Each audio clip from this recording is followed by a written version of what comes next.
Frankfurt, West Germany, 1956. 11 years after the end of World War II, many crimes of the Nazi era still go unpunished. The perpetrators of these crimes are walking free. Many judges, prosecutors, and police officers have already served under the Nazis. Now they have no interest in prosecuting their former comrades for actions similar to their own. For the victims of these crimes, this is unbearable. To end this, Attorney General Fritz Bauer establishes a special unit of young prosecutors with no ties to the old regime. I am Esther Katz. I am one of these prosecutors. We are investigating Nazi crimes and bringing perpetrators to justice. Not to avenge, not to heal, but to show that there are laws that apply to all. It doesn't make us popular. Most want to forget. Some want us to shut up. But they cannot stop us. Nothing belongs to the past. Everything is still present and can become the future again. Previously on The Darkest Files. Miss Katz, welcome to the front line. I believe I have the perfect case for you to start with. Hans Naumann, an older gentleman, shot just before the end of the war. According to the victim's wife, her husband was taken by a uniformed man for no reason. I suggest you invite the widow to give a statement.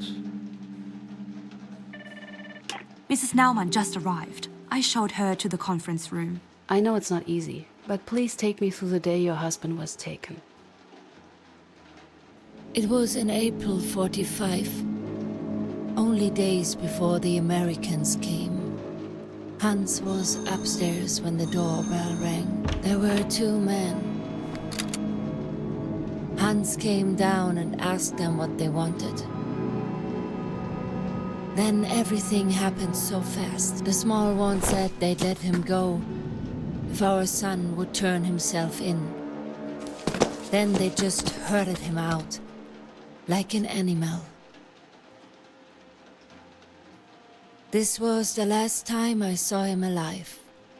Hans was innocent. They killed him, and that's murder. No matter what they call it. Please, Miss Katz, will you find the man? Paula, I need you to invite a potential witness. Of course. Who should I reach out to? Please invite Mr. Kiebitz.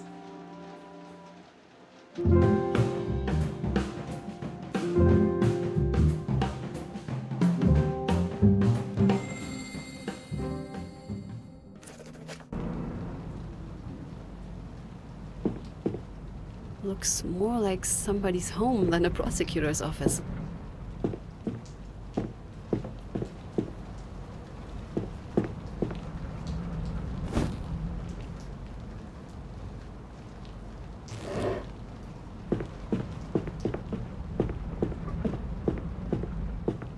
Archive?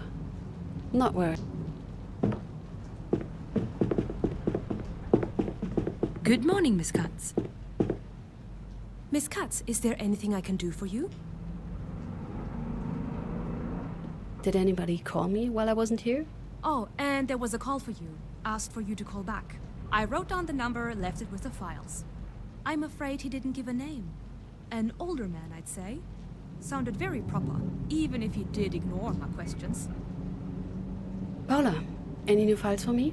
I left them on your desk, Miss Katz. Yesterday's transcript is also attached. If you could please read it to see if everything is correct. That will be all for now. Thank you, Paula. Always happy to help. Christopher's not in today. The cold from yesterday must have caught up with him.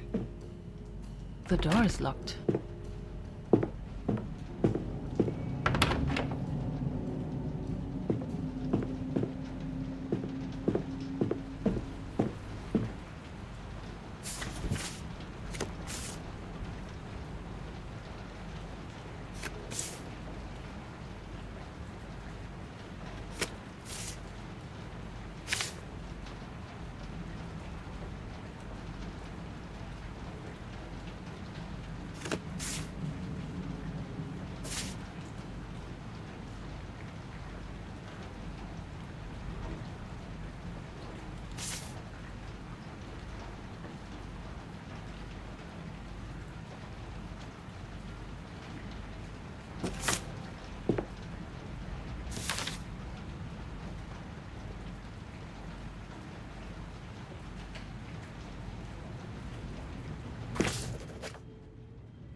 Is there anything I can do for you? That will be all for now. Thank you, Paula. Always happy to help. Who do I want to call? Hello? Father? I didn't expect you'd call me here. Oh, Esther, my dear, so good to hear you. Did you settle in all right? I have great colleagues. Well, most of them. And I believe I can do a lot of good here. I see. Esther, there's something I want to discuss. Do you remember our little talk? It must have been last month. I don't recall. Then you should pay better attention. It pays off in our line of work. It is about the job at Bergmann, Kranich and Partners. Family law. Very respectable. Dad, I just started working for Mr. Bauer. And the sooner that stops, the better. Esther, let me be very frank with you. I'm proud of you. I really am. A prosecutor at your age, with a view on women on our line of work being what it is, I'd have to be a fool not to. But your mother and I, do you have any idea what they say about Bauer? Dad, I don't care about his private life, and I don't listen to rumors. If that was his only flaw, Esther, the man's fanatic. You must see that. Listen to your father. Leave. Nothing good will come from this. I'll think about it, Dad. Please do. I just want what's best for you, Essie. I know, Dad. I'm proud of you. I know I already said that, but I really am. Like you can't imagine.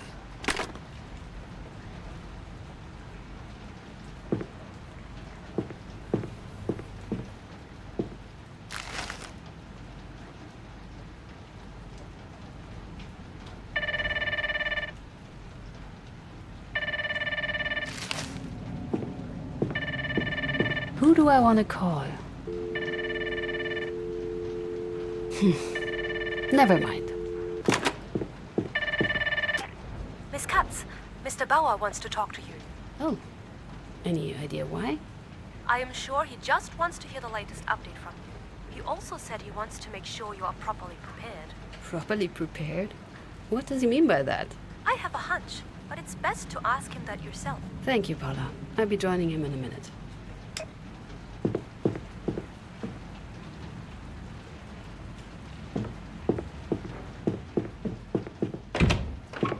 The witness is not in yet. I would go and meet Mr. Bauer first.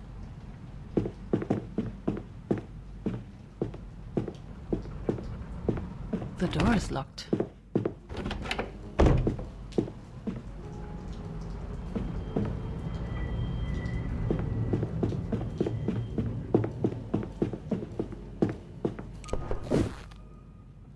Hello, Miss Katz. Any news regarding the Naumann case? Yes, I think so. After talking to Mrs. Naumann, it seems like Hans Naumann was indeed innocent. The men were looking for his son, Jan Naumann. When they couldn't find Jan, they took Hans instead, the father. I assume that's what Miss Naumann told you. But are you sure she is telling the truth? According to the files, the man they were looking for had climbed up a flagpole, torn down a flag, and beaten up a block warden when he was caught in the act. Hans Naumann was 77 years old at the time. Of course, there are older men who are in good shape, but... Pulling down a flag and beating someone up seems unlikely. I understand. Yes. I see, but why did the man take him, if they knew he was innocent? According to Mrs. Naumann, they took him as a hostage. They were hoping his son, Jan, would surrender once he learned that they had his father. Highly illegal, even back then. Not uncommon, though. But why did they shoot the old man? His son didn't turn himself in as they demanded. They could have seen that as enough reason to kill their hostage. Perhaps, but they hardly gave him enough time. Nonetheless, it is a case for us. For you, specifically. We need witnesses. I'd start with the names mentioned in the files of the first investigation. I've already invited Hermann Kiebitz to join me later this afternoon. Excellent. Let's get this case to court, Miss Cutts. And be mindful of time. We do not have nearly enough of it here. Once you hear from all witnesses, we need to move to court quickly. Since you have never led a case before, I want you to be prepared. Mr. Peters has agreed to look over your shoulder and help you out. Present your findings, prove your claims. It will help you to familiarize yourself with the ins and outs of court. We cannot afford to fail at court, and preparation is the key to success. I'll do what I can.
Is there anything I can do for you?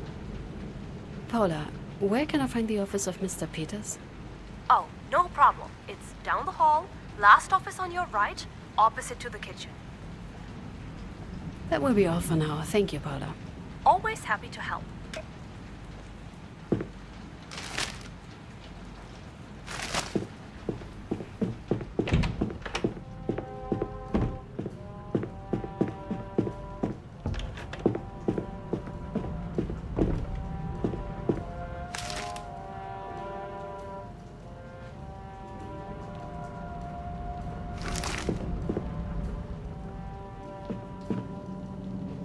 No, I'm good. Not the cleanest of places. Does it just go all day long?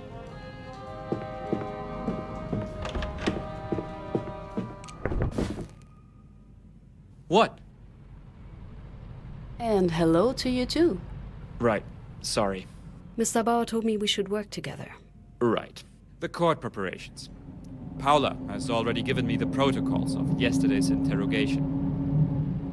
I haven't got around to reading it yet, but there is no point discussing it before you've met the witnesses anyway. Peters. Cuts? Thank you for thinking I'm a total beginner. Oh, you're welcome. Someone has to do it, since Mr. Bauer apparently overestimates your abilities. And while we're at it, don't forget to bring some evidence. I don't want us to improvise the whole thing. That's obvious, Peters. Good.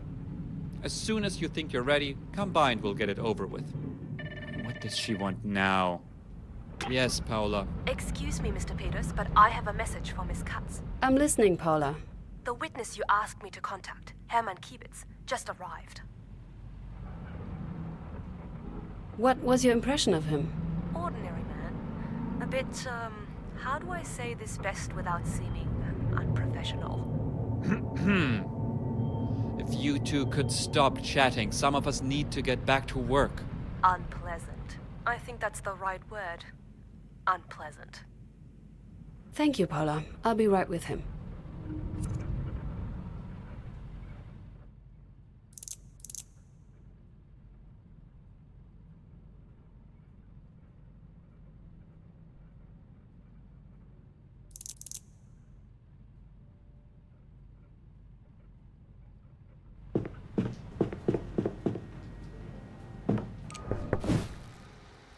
Good morning. My name is Esther Katz. A pleasure, miss. Could you tell me how long I have to wait for the prosecutor? Mr. Kiebitz, I'm the prosecutor here. Oh, modern times, I guess. How long will this take? Won't be too long. Good. So, let's get this over with. This is about the arrest of Hans Naumann in Munich on April 28, 1945. According to a witness, 2 men picked up Mr. Naumann from his apartment. Were you one of them? You're pretty, you know that? Mr. Kiebitz, were you one of those men? No, I wasn't. We drove to the house. Then our group leader and Mr. Schickert got out of the car to arrest the men.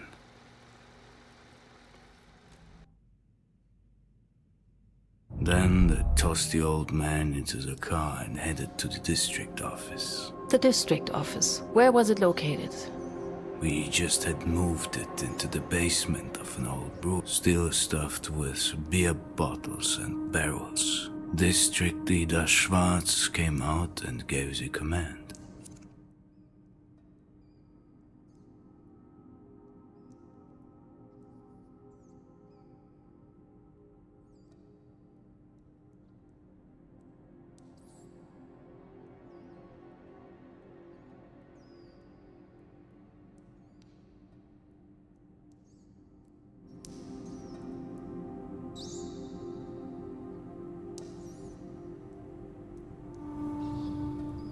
What command?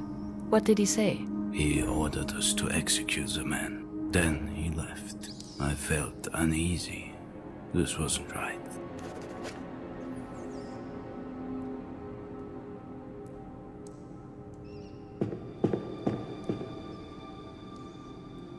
We followed group leader Falkman to the cell. There was tension.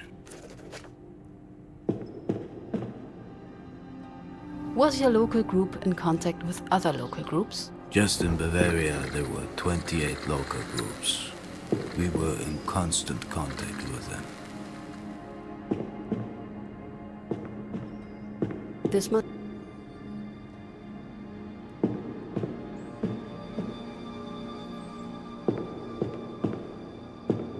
How did you ensure the energy supply? The district struggled to produce enough energy.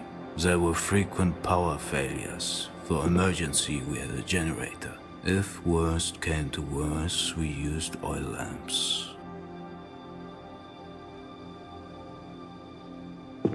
We all entered the cell. Could you just... Very basic. Mattress, window, chair. What was Mr. Falkman doing? Group leader Falkman seemed to hesitate. He shared my concerns about killing the old sod. He told us to wait.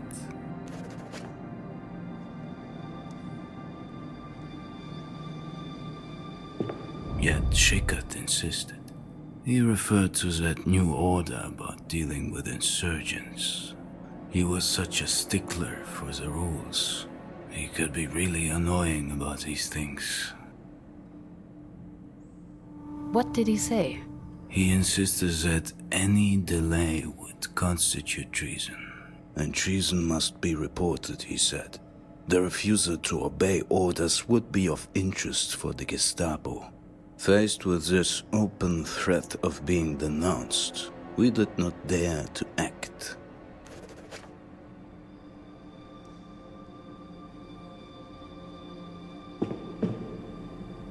Were the compartments prepared to host prisoners? Kind of. We adjusted them so our prisoner could stay there for interrogations and not get out. For how long were the prisoners held in these cells? Mostly around a week.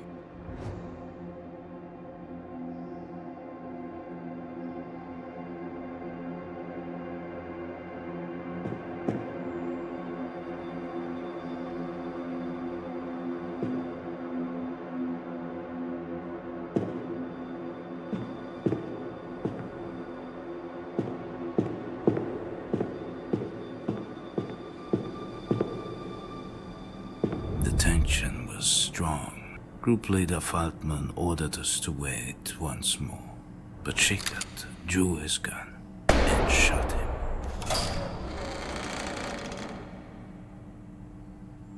What weapons did the people present have? Standard issue equipment? We had to use whatever was somehow left, or what we managed to get out of the ruins. Interesting. I should ask Paula if she can find any information about this.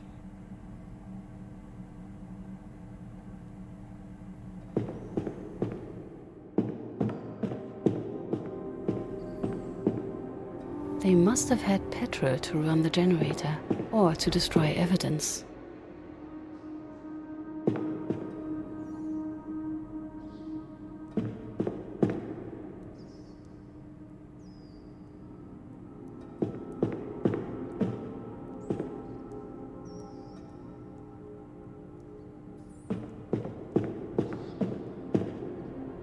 What were your local group's responsibilities in the very last days of the war?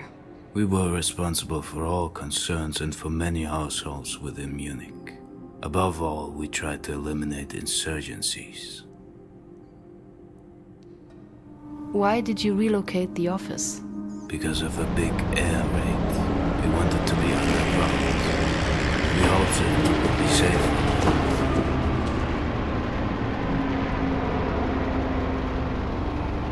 Were there any other prisoners at that time? Obviously, yes. We had to put the traitors somewhere. We adapted part of the storage rooms as cells.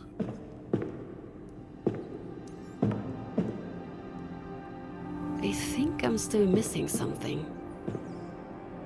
How did Mr. Schwarz's office look like? Quite fancy given the circumstances. Leather chair, massive oak desk.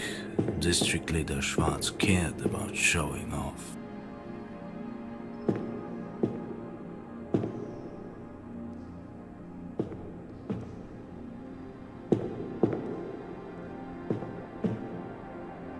Was Mr. Schwarz involved in the execution?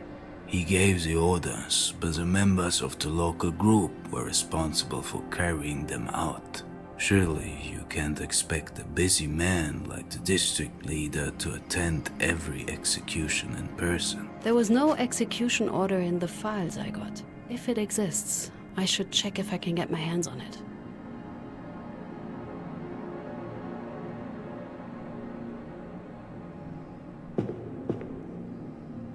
Did Mr. Schwarz even get to see the victim Hans Naumann? Not entirely sure. He was in his office when we brought the perpetrator. The victim? The victim into a cell. If Schwarz didn't see the victim, did he know they had the wrong man? What did he know? What were Mr. Schwarz's responsibilities as a district leader? He was responsible for organizing relief measures for the party during air raids, coordinating local groups, providing food and emergency quarters. He had also found the brewery for us and organized the move.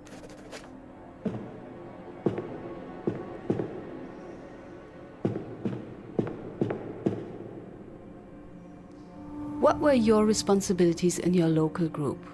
Most of the time I accompanied District Leader Schwartz and drove him when he needed a driver. He knew how to convey power and discipline. How was working under Mr. Feldman? Great. He was a good leader and a better man. It was a pleasure to work with him. Even though some people might have disagreed, we had our share of malcontents in the group. But he knew how to deal with them effectively. Interesting. I should ask Paula if she can find any information about this. How did you and Mr. Schickert get along? He and I didn't have much to do with each other. We were just part of the same local group. He was no feast for the eyes, a cranky guy, strange. Always strict with his work, but annoying from time to time. He was obsessed with Prussian virtues. How was your relationship to Mr. Schwartz? He treated me fairly and friendly. I learned a lot from him.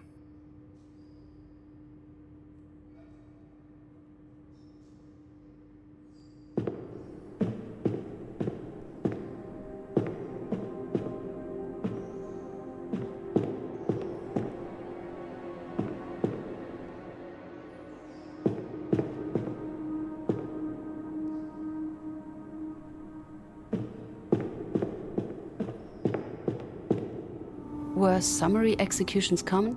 In those days, yes.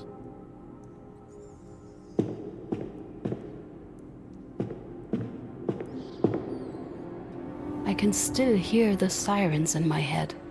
They seem to last forever. But it may just have been a minute full of despair.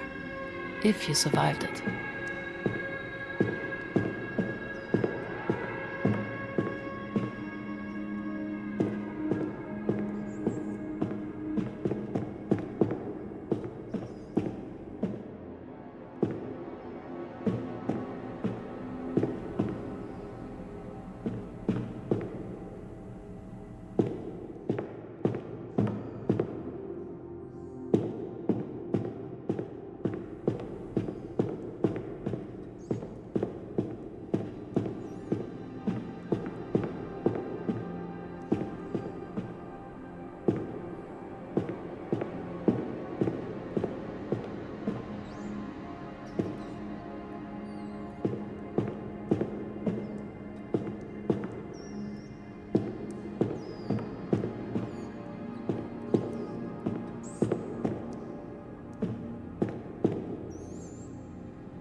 So what you are saying is, Schickert shot the old man against Mr. Feldman's order?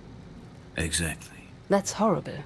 These are brutal events you're getting to hear here. Are you sure you're up for it?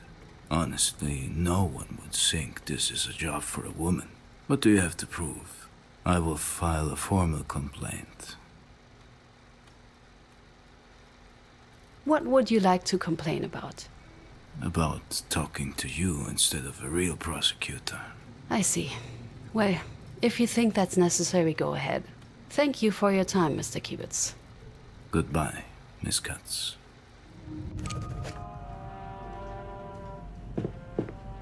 If you have a moment, I have something for you. So, I've done some digging beforehand Yes? and found something potentially useful for you. The brewery's blueprint. I put it in your office on the corkboard. I thought it might help you to have more of a physical understanding of the crime scene. I need some additional files. Something specific?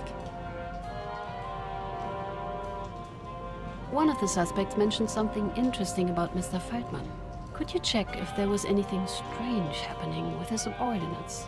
Threats, blackmail, anything? Of course. I'll start looking. Anything else? According to the suspects, the shooting was ordered by the deceased Mr. Schwartz. But I saw no copy of such an order in the original case's files. That's weird. I'll look into it right away. Anything else? I need information on the equipment used by the local group. Weapons, mainly. As bureaucratic as the NSDAP was, they must have kept some sort of record. Of course. I'll start looking. Anything else? Where exactly is this corkboard? Oh, I hung it up right next to your desk, so you can easily find it. Thank you, Paula, but what can I exactly do with it? It should help you reconstruct and remember the different testimonies. On it, you can mark and note who said what, and more importantly, who did what over the course of the crime. I thought it might help you to have more of a physical understanding of the crime scene. I think that will be it for now. I hope it can help you with the preparations for Mr. Peters. I'm sure it will. Thank you, Paula.